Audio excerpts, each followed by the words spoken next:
اب میں آپ کو توجہ دلانا چاہتا ہوں، ایک تو گوتم بدھ کا فلسفہ، اس کے فلسفے کا مین تھیم یہ ہے سروم دکھم، آل از پین، آل از سفرنگ. اور اس نے جو بھی اپنی محنت کی یہ تو اللہ ہی بہتر جانتا ہے کہ اسے بعد میں ملا کیا اور کیا نہیں ملا. ایک بات آپ سے عرض کر دوں گوتم بدھ کے بارے میں، ایک بہت جید عالم میرے نزدیک بر صغیر پاک و ہند کے علماء میں جو اس صدی کے علماء ہیں ان میں ان کا بہت اونچا مقام ہے، مولانا مناظر احسن گیلانی رحمۃ اللہ علیہ. گیلان قصبہ ہے ایک بہار کا، وہاں کے رہنے والے تھے. ان کی زندگی زیادہ گزری حیدرآباد دکن، عثمانیہ یونیورسٹی میں استاد رہے. انہوں نے گوتم بدھ کے بارے میں یہ لکھا ہے کہ میرا یہ گمان ہے کہ وہ بھی اللہ کے نبی تھے، اور اس کی دلیل دی ہے. قرآن مجید میں ایک رسول کا ذکر آتا ہے ذوالکفل، اور یہ ذوالکفل وہ ہے جس کے بارے میں ہمیں کچھ پتہ نہیں. قرآن مجید میں بھی ایک جگہ ذکر آیا ہے. نمبر 2 یہ کہ کسی حدیث میں اس کی کوئی ہمیں وضاحت نہیں ملتی، نہ حضور سے پوچھا گیا نہ حضور نے اس کی وضاحت فرمائی. اب یہ ذوالکفل ہے کون؟ تورات میں جو نبیوں کے نام آتے ہیں ان میں سے کسی نبی کا نام ذوالکفل کے آس پاس نہیں بنتا کہ یہ سمجھا جائے کہ یہ اس نام کی بگڑی ہوئی یا بدلی ہوئی شکل بن گئی ہے. تو انہوں نے جو کہا ہے وہ بات وزنی معلوم ہوتی ہے اس اعتبار سے کہ کپل وستو، کپل پے جو ہے وہ عربی میں ہے نہیں، وہ فے بنتی ہے. تو ذوالکفل کے معنی کفل والا، اور یہ کفل جو ہے کپل، کپل والا، جس کو ہم کہتے ہیں کپل وستو کا شہزادہ. تو انہوں نے یہ کہا ہے کہ گوتم بدھ کے بارے میں یہ خیال، یہ میں عرض کر دوں کہ اس کو ہم یقین سے نہیں کہہ سکتے، یہ ان کا گمان ہے، خیال ہے، واللہ عالم کہیں گے ہم، لیکن امکان ضرور موجود ہے. قرآن کہتا ہے وَلِكُلِّ قَوْمٍ ہاد، ہم نے ہر قوم میں ہادی بھیجے. وَإِن مِّن قَرْيَةٍ إِلَّا خَلَا فِيهَا نَذِيرٌ، کوئی بستی ایسی نہیں دنیا میں جس میں کوئی نہ کوئی خبردار کرنے والا نہ آیا ہو. تو یہ ممکن نہیں ہے کہ وہاں نبی نہ آئے ہوں، لیکن ان کی تعلیمات اتنی بدل گئی ہیں کہ ہم ان کو پہچان نہیں سکتے. حضرت مسیح علیہ السلام کی تعلیمات اگر عیسائیوں سے ہم سمجھیں تو کبھی بھی انہیں اللہ کا نبی نہیں مان سکتے. یہ تو قرآن مجید میں آ کر حضرت مسیح علیہ السلام کی اصل حقیقت ہمیں بتائی، ورنہ تو خدا کا بیٹا ثالث الثلاثہ ان کو کیسے ہم مانتے؟ لیکن یہ کہ قرآن نے بتایا.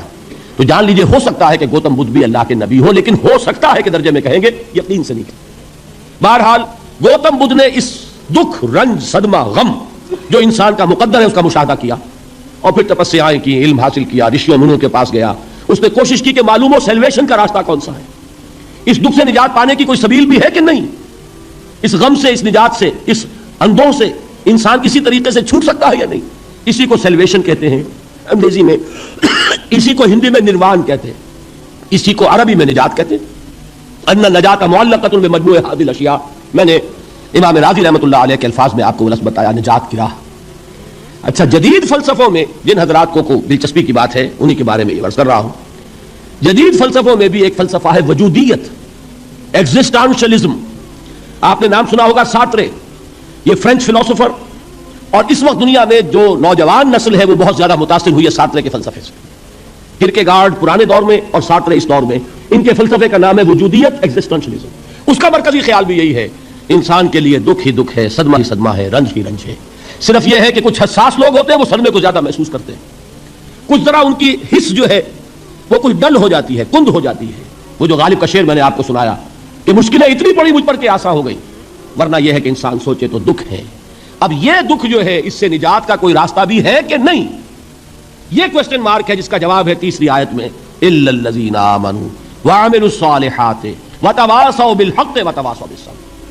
جو ایک نا امیدی کی کیفیت طاری ہوتی ہے، والعصر ان الانسان لفی خسر، زمانے کی قسم ہے تمام انسان برباد ہونے والے ہیں، تباہی میں ہیں، گھاٹے میں ہیں، ٹوٹے میں ہیں. اس سے جو ایک مایوس کن صورتحال سامنے آتی ہے، اس مایوسی سے نجات دلانے والی آیت ہے تیسری آیت. ایک راستہ ہے، یہ امید کی کرن ہے، تباہی سے بچ سکتے ہو، ابدی بربادی وہ بربادی. یہاں تو یہ ہے کہ ہم نے مشقتیں اٹھا لی، فقے جھیل لیے، تکلیفیں برداشت کر لیں، سمے برداشت کر لیے، لیکن موت آئی، اس کا خاتمہ ہو گیا. لیکن اس کے بعد اگر خدا نہ خواستہ جہنم میں جھونک دیے گئے، وہ ابد الآباد تک کی، وہ ہمیشہ ہمیشہ کی جلن. قرآن کہتا ہے کہ اگر ایک کھال جل جائے گی، جھلس جائے گی، اللہ اور کھال دے دے گا. دیکھیے یہ بھی جدید دور میں آپ کو معلوم ہوگا، بورس بکائی نے جو کتاب لکھی ہے، دی فرینچ سرجن، اس نے ثابت کیا ہے کہ قرآن مجید نے جتنے نیچرل فینومینا کا حوالہ دیا ہے وہ بالکل سائنس کے مطابق ہے. آج ہمیں یہ معلوم ہے کہ حس جو ہے وہ صرف کھال میں ہوتی ہے، کھال حساس ہوتی ہے، کھال اتر جائے نیچے جو ہے گوشت جلے گا، آپ کو تکلیف نہیں ہوگی. معلوم قرآن نے کہا ہے کہ جب کھالیں ان کی جھلس جائیں گی ہم نئی کھال دے دیں گے، تاکہ وہ سوزش جو ہے، وہ جلن کا احساس برقرار ہے، وہ ختم ہونے نہ پائے. حالانکہ اس کی ضرورت نہیں ہے. اگر اندر کا گوشت بھی حس والا ہوتا تو پھر کھال دوبارہ عطا کرنے کی ضرورت نہیں ہے. گوشت جلے گا اس سے بھی جلن کا اور سوزش کا احساس ہو جائے گا. لیکن قرآن کہتا ہے کہ نہیں، کلما نضجت جلودہم بدلنا لہم جلودا غیرہا، جب ان کی کھالیں جھلس جائیں گی، جل جائیں گی، ہم ان کی کھالیں بدل دیں گے تاکہ وہ سوزش برقرار رہے.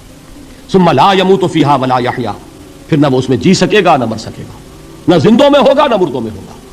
موت کو پکارے گا، کاش کہ موت آ جائے جو مجھے اس مشقت سے اور مشکل سے چھٹکارا دلا دے. وہ موت جس سے اس وقت ہم بھاگتے ہیں، اگر خدا نہ خواستہ اس جہنم میں جھونکے گئے تو پھر موت کو پکاریں گے اور موت نہیں آئے گی. اس عذاب سے، اس ابدی ناکامی سے، اس خسران سے، اس ابدی ہلاکت سے بچنے کا کوئی راستہ ہے؟